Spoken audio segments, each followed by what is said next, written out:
মৌরলা, কাতলা, পুঁটি বিভিন্ন ধরনের মাছের টকের রেসিপি আপনাদের কাছে আগেই শেয়ার করেছি। আজকে আপনাদের জন্য এনেছি সম্পূর্ণ নিরামিষ একটি টকের রেসিপি। নমস্কার, আমি শ্রীপর্ণা। অমৃতকুম্ভ চ্যানেলে আপনাদের সবাইকে স্বাগত জানিয়ে আজকের রেসিপি শুরু করছি। প্রথমে একটা বাটিতে নিয়ে নিয়েছি 1 কাপ বেসন, দিলাম সামান্য পরিমাণ নুন, দিয়ে দিচ্ছি গুঁড়ো হলুদ, দিচ্ছি লঙ্কা গুঁড়ো। ঝালের পরিমাণটা যে যার নিজেদের পছন্দ মতো দেবেন। 2 হাতের তালুর মধ্যে 1 চামচ জোয়ান নিয়ে ভালো করে ডলে এর মধ্যে দিয়ে দিলাম। দিয়ে দিচ্ছি 1/2 চামচ কালো জিরে, দিয়ে দিচ্ছি গোটা জিরে 1/2 চামচ। জিরে, ধনে, মৌরি, শুকনো লঙ্কা ড্রাই রোস্ট করে গুঁড়ো করে নিয়ে একটা মশলা বানিয়েছিলাম। ভিডিওটি যাতে দীর্ঘায়িত না হয় সেই জন্য আমি মশলার রেসিপিটা দেখালাম না।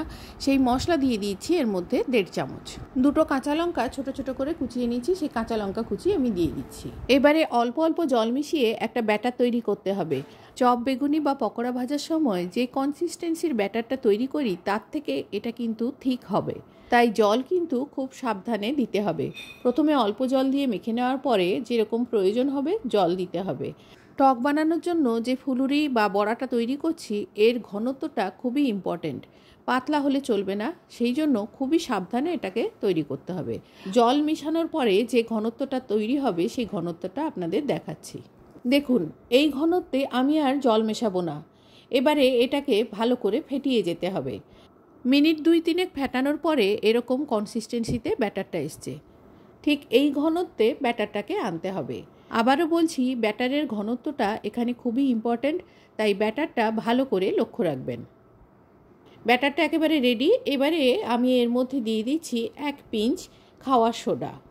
1 চিমটিতে ঠিক যতটা খাওয়ার সোডা ধরে ঠিক সেই পরিমাণ আমি 1 কাপ বেসনের জন্য খাওয়ার সোডা দিলাম।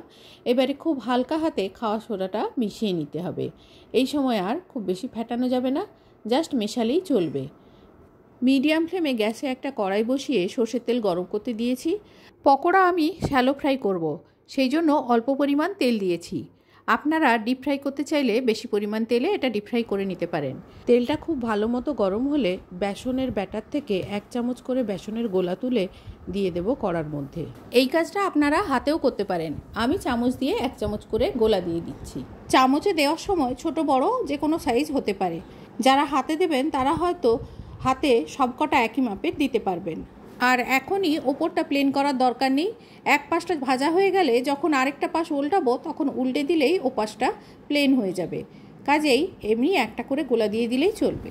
বড়াগুলোর এক পাশ ভাজা হয়ে গেলে একটা একটা করে উল্টে দিচ্ছি আর ওপরটা চেপটে দিচ্ছি। এইভাবে সবকটা বড়া উল্টে নিয়ে ওপরে চেপে দিলাম যাতে আরেকটা দিকও প্লেন হয়ে যায়।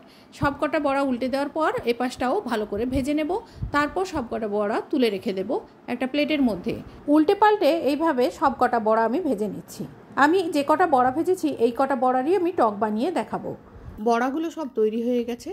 এরকম সোনালি করে বড়াগুলো ভেজে নিয়েছি। বড়াগুলো খুব বেশি ঠান্ডা হতে দেব না, হালকা গরম অবস্থাতেই একটা ছুরির সাহায্যে কেটে নেব। প্রত্যেকটা বড়া মাঝামাঝি করে এরকম কেটে নিলে এর মধ্যে টকটাও ভালো করে ঢুকে যাবে আর ভেতরটা খুব জুসি হবে, খেতেও খুব সুন্দর হবে। তাই প্রত্যেকটা বড়াই এইভাবে মাঝামাঝি কেটে নিচ্ছি। আর দেখুন, একটা বড়া কেটে আমি দেখাচ্ছি, ভেতরটা বেশ ফাঁপা আর ভেতরটা হালকা আঁচে রান্না করার জন্য খুব ভালোভাবে রান্নাও হয়ে গেছে। ভালোভাবে ভেতরটা বেক হয়ে গেছে আর জালিদারও আছে। কাজেই এই বড়াগুলো যখন টকের মধ্যে ফোটানো হবে ভেতরটা টক স্বাদও খুব ভালো মতো চলে যাবে। সেই জন্যই বড়াগুলো মাঝামাঝি করে কেটে নিচ্ছি। আবারও বলছি, এগুলো হালকা গরম অবস্থাতেই কেটে নিতে হবে, ঠান্ডা হয়ে গেলে শক্ত হয়ে যাবে। এবারে এইভাবে প্রত্যেকটা বড়া কেটে নেওয়ার পরে আমি চলে যাব টক রান্নাতে। টক রান্নার জন্য বের করে নিচ্ছি তেঁতুল। তেঁতুলে প্রথমে একটু জল দিয়ে ধুয়ে নিয়ে আবার জল দিয়ে ভিজিয়ে রাখবো। মিনিট 10 পরে তেঁতুলটা ভিজে গেলে সেই জলটা থেকে কাত বের করে নিয়ে ছেঁকে নেব জলটা। তেঁতুলগোলা জলটা রেডি করে রেখে চলে যাচ্ছি টক রান্নায়। প্রথমে গ্যাসে একটা কড়াই বসিয়ে দিয়ে দিয়েছি তাতে খুব সামান্য পরিমাণ সর্ষের তেল। তেলটা গরম হলে একটা শুকনো লঙ্কা দিয়ে দিলাম।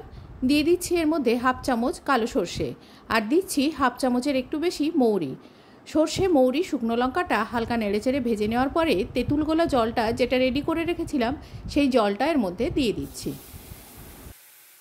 এই টকে জলের পরিমাণ একটু বেশি দিতে হবে, কেননা এই বড়াগুলো জল প্রচুর পরিমাণে টেনে নেয়। টক রান্না হয়ে যাওয়ার পর যখন রান্না ঠান্ডা হয়ে যাবে তখন দেখবেন জলটা অনেক পরিমাণ কমে গেছে। এবারে এর মধ্যে দিয়ে দিচ্ছি হাফ চামচ নুন আর হাফ চামচ গুঁড়ো হলুদ। একেবারেই দিয়ে দিচ্ছি 2 চামচ পরিমাণ চিনি। আপনারা টকের পরিমাণ অনুযায়ী চিনির পরিমাণ ব্যবহার করতে পারেন। খুব বেশি টক লাগলে চিনির পরিমাণটা বাড়িয়ে দেবেন, আর চিনির বদলে গুড় ব্যবহার করতে চাইলেন গুড় ব্যবহার করতে পারেন। এবারে নুন হলুদ চিনি সব কিছু একসাথে মিশিয়ে নিয়ে জলটাকে ফুটতে দেব।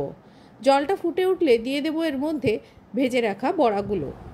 বেসনের এই বড়া বা পকোড়া বা ফুলুরি এগুলো শুধুও খাওয়া যায়, টক না রান্না করে যদি ভাজা খেতে চান সেটাও খেতে পারেন। এবারে সমস্ত বড়াগুলো দেওয়া হয়ে গেছে, ভালো করে 2 থেকে 3 মিনিট জলটাকে ফুটিয়ে নেব। মিনিট 3 ফুটিয়ে নেওয়ার পর দেখুন বড়াগুলো অনেকটাই ফুলে গেছে। এবারে দিয়ে দিচ্ছি এর মধ্যে ভাজা জিরে গুঁড়ো। যেহেতু বড়া তৈরির সময় সেই ভাজা মশলা দিয়েছিলাম, তাই এখন আর ভাজা মশলা দিলাম না। এখন শুধুমাত্র ভাজা জিরে গুঁড়োটা দিয়ে আমি গ্যাসটা অফ করে দিচ্ছি। গ্যাস অফ করে দেওয়ার পরে জিরে গুঁড়োটা ভালো করে মিশিয়ে নিয়ে একটা বাটিতে ঢেলে পরিবেশন করে দেখাচ্ছি। এই টক গরমের দুপুরে বা যে কোনো সময় খেতে কিন্তু খুবই ভালো লাগে। আজ এই পর্যন্ত, দেখা হবে অন্য কোনো দিন অন্য কোনো রেসিপিতে। ততদিন পর্যন্ত সবাই ভালো থাকবেন, সুস্থ থাকবেন, আনন্দে কাটাবেন। ভিডিওটি শেষ পর্যন্ত দেখার জন্য সবাইকে ধন্যবাদ।